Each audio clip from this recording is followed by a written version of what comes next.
Salut à toi, c'est Rémi, bienvenue dans cette nouvelle vidéo et aujourd'hui on va voir combien d'appartements pour être rentier immobilier. Alors c'est une question qu'on me pose fréquemment sur mes réseaux sociaux. Rémi, combien il faut que j'ai d'appartements pour devenir indépendant financièrement?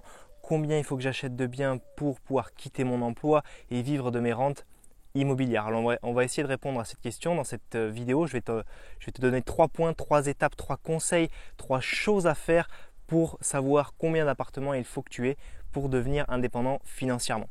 Alors attention, moi je te fais cette vidéo, je ne suis pas rentier immobilier, je suis un jeune investisseur qui a envie de te partager mon parcours sur le chemin et la route de l'indépendance financière. J'ai à l'heure actuelle 2 biens immobiliers qui me dégagent 150 et 300 euros de cash flow, donc 450 euros cumulé, ce qui fait à peu près un quart de mon salaire actuel. Donc j'ai en 2 ans remplacé un quart de mon salaire par des revenus immobiliers et donc je te partage mon parcours sur cette chaîne. Donc le nombre de lots immobiliers pour devenir indépendant financièrement, c'est une question un petit peu subjective, ça dépend des points de vue, ça dépend combien tu comptes, ce que tu regardes, etc. Personnellement, ce que j'aime regarder, c'est le cash flow net, donc net de charges et net d'impôts. C'est-à-dire combien il te reste dans la poche à la fin du mois et cet argent, c'est l'argent que tu peux utiliser finalement. Cela va dépendre de ta façon de voir les choses, de ta façon de compter, ce qui importe vraiment dans ta vie, ce que tu veux faire plus tard, etc. Parce que je préfère avoir peu de lots immobiliers qui me dégagent beaucoup de cash flow, mais tu peux avoir des gens qui ont 40, 50, 100 lots et qui font tout en nu et qui finalement n'ont pas beaucoup de revenus fonciers comparés au nombre de lots qu'ils ont. Donc dans cette vidéo, on va voir 3 points en détail qu'il faut que tu fasses étape après étape pour savoir finalement combien de lots immobiliers il te faut pour remplacer ton salaire pour devenir rentier. Première chose à faire, c'est d'identifier clairement tes objectifs. Quels sont tes objectifs? Donc si tu veux devenir rentier, c'est pourquoi faire. Donc il y a 2 types de personnes pour cela. Il y a les personnes qui veulent devenir rentier très vite, c'est-à-dire en quelques années, pour quitter leur job et faire autre chose de leur vie, peu importe. Donc ces personnes-là, elles ont besoin de trouver des biens très rentables qui dégagent de l'argent et du cash flow tous les mois.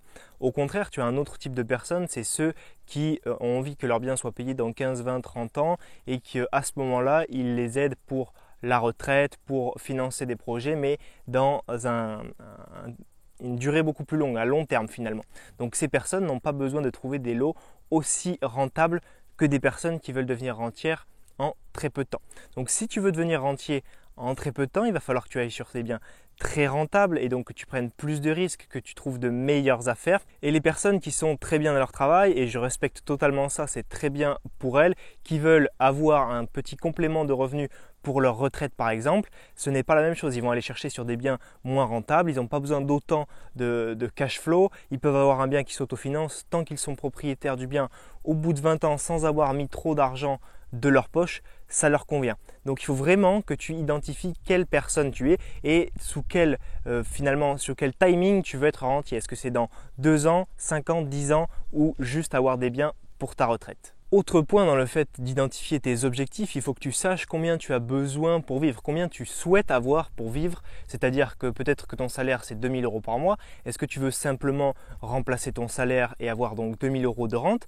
Est-ce que tu veux moins que ça parce que tu sais qu'avec moins que ça tu pourras vivre? Mettons qu'il te faut 1 200 euros ou alors que tu veux atteindre les 10 000 euros de rente immobilière. Ça dépend vraiment de chacun. Ça dépend aussi de ton environnement, de là où tu habites. Peut-être que tu habites en région parisienne, que toute la vie est chère, les loyers sont chers, que si tu allais en province, peut-être que ton niveau d'attente serait plus faible. Tu n'aurais pas besoin de 2 000 euros, mais de 1 500 par exemple. Et si tu souhaites complètement changer de vie, voyager, aller peut-être dans des pays où la vie est beaucoup moins chère, comme en Thaïlande. En Thaïlande, tu peux vivre facilement, je pense, avec 1 000 euros par mois, alors qu'en France c'est complètement impossible ou quasiment.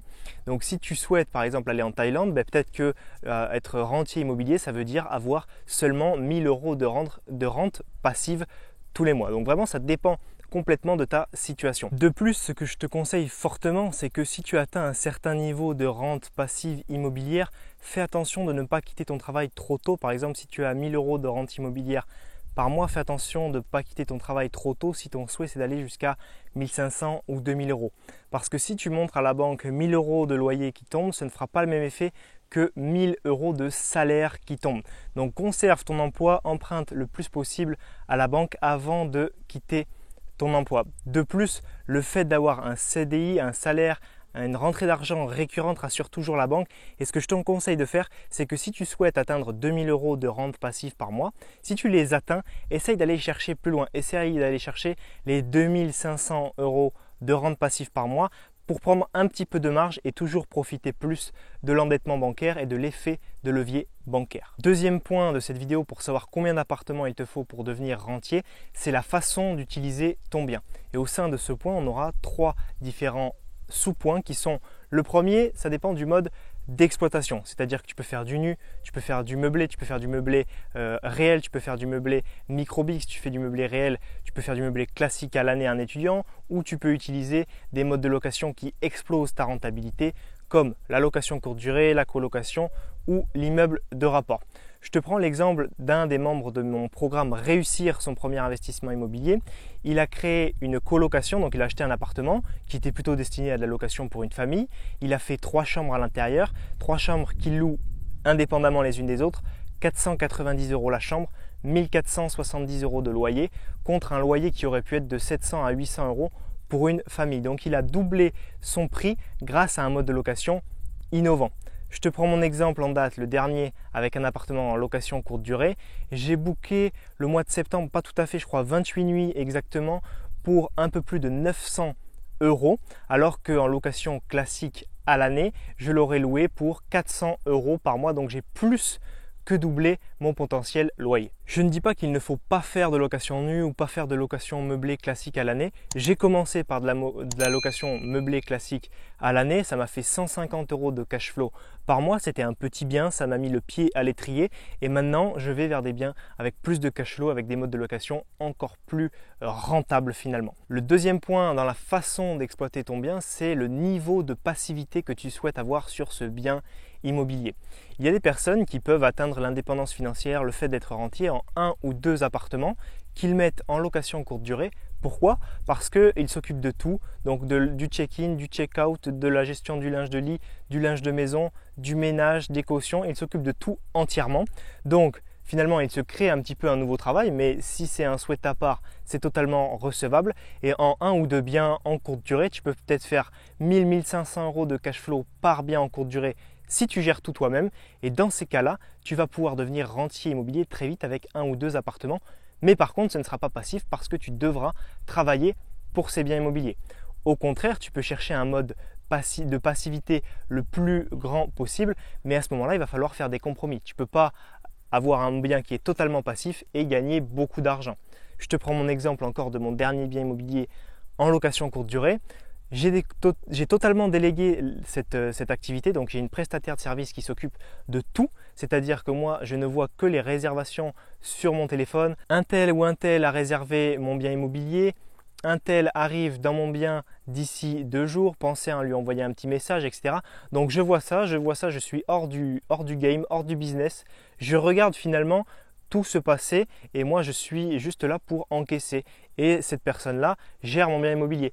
Par contre, forcément, je gagne un petit peu moins, mais je suis beaucoup plus tranquille. Donc ça dépend vraiment de le niveau de passivité que tu souhaites avoir sur ton bien. Troisième critère, ça va être de coupler les stratégies. Donc on a vu l'exemple d'un investissement d'un des membres de mon programme Réussir son premier investissement immobilier qui a fait de la colocation parce que ça lui rapporte plus qu'une famille. Moi, j'ai fait de la location en courte durée parce que ça me rapporte plus que de la location classique à l'année. Alors ce que tu peux faire, c'est tout simplement coupler ces stratégies-là, faire de la colocation courte durée, acheter un immeuble, y faire que de la location courte durée, y faire de la location courte durée et de la colocation, acheter un appartement, le diviser en 2, faire 2 studios au lieu d'avoir un T2 et un seul loyer, tu auras 2 petits studios et 2 loyers. Donc voilà, essaye de toujours exploser ta rentabilité et plus tu exploseras ta rentabilité et ton cash flow, moins d'appartements il te faudra pour devenir rentier immobilier. Troisième point de cette vidéo dans le fait de devenir rentier, combien d'appartements il te faut pour devenir rentier.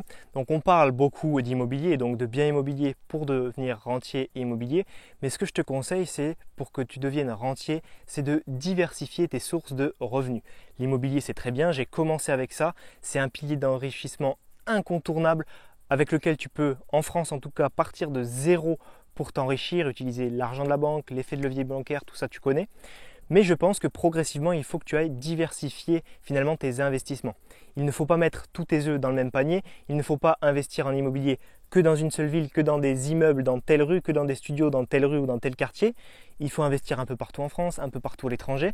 Et pareil, il faut diversifier en plus de l'immobilier, avoir d'autres supports d'investissement. Tu peux investir en bourse, tu peux investir pour avoir des dividendes, dans les crypto-monnaies. Tu peux également créer ta propre société pour toucher des revenus. C'est ce que j'ai fait début de l'année 2019. Donc j'ai créé une société pour apprendre aux gens à investir, faire de la formation en immobilier, faire du coaching en immobilier, parce que c'est quelque chose qui me plaît. J'ai envie que ce soit mon activité dans le futur, mais également parce que, on ne va pas se mentir, ça fait rentrer des sous tous les mois et ça me permet d'aller plus rapidement vers l'indépendance financière. Le fait de devenir rentier, ce n'est pas forcément que lié à l'immobilier, donc ça peut être diverses sources de revenus passifs et l'indépendance financière comme je la vois en tant que telle, c'est pas me lever le matin pour me tourner les pouces, c'est avoir le choix de me lever pour aller faire telle chose ou telle chose, c'est pas être imposé d'aller travailler parce que sinon j'ai pas de salaire, si j'ai pas de salaire, je mange pas. Donc c'est vraiment avoir le choix et je pense que diversifier ses investissements pour diluer le risque, c'est l'étape d'après, c'est le step d'après qu'il faut que tu franchisses pour aller vers le fait de devenir rentier. Si cette vidéo t'a plu, pense à la liker, pense également à la partager. Si tu as des questions, des interrogations, des remarques à me faire sur cette vidéo, n'hésite pas, tu as la section commentaires juste en dessous, je serai heureux de te lire et de te répondre. Pense à t'abonner à ma chaîne YouTube pour rejoindre une communauté grandissante de plusieurs centaines d'investisseurs immobiliers et active bien la petite cloche pour être prévenu à chaque fois que je publie une vidéo et j'en publie 3 par semaine. Si tu veux aller plus loin en immobilier, que tu te demandes concrètement comment on fait, c'est très simple. Ce que je t'invite à faire, c'est à cliquer dans le lien juste en dessous dans la description. Tu auras accès à 1 heure de formation privée, c'est-à-dire 5 vidéos de formation inédites qui t'expliqueront comment, de bout en bout, étape par étape, réussir ton premier investissement immobilier. On se voit de l'autre côté, c'était Rémi. Ciao, ciao!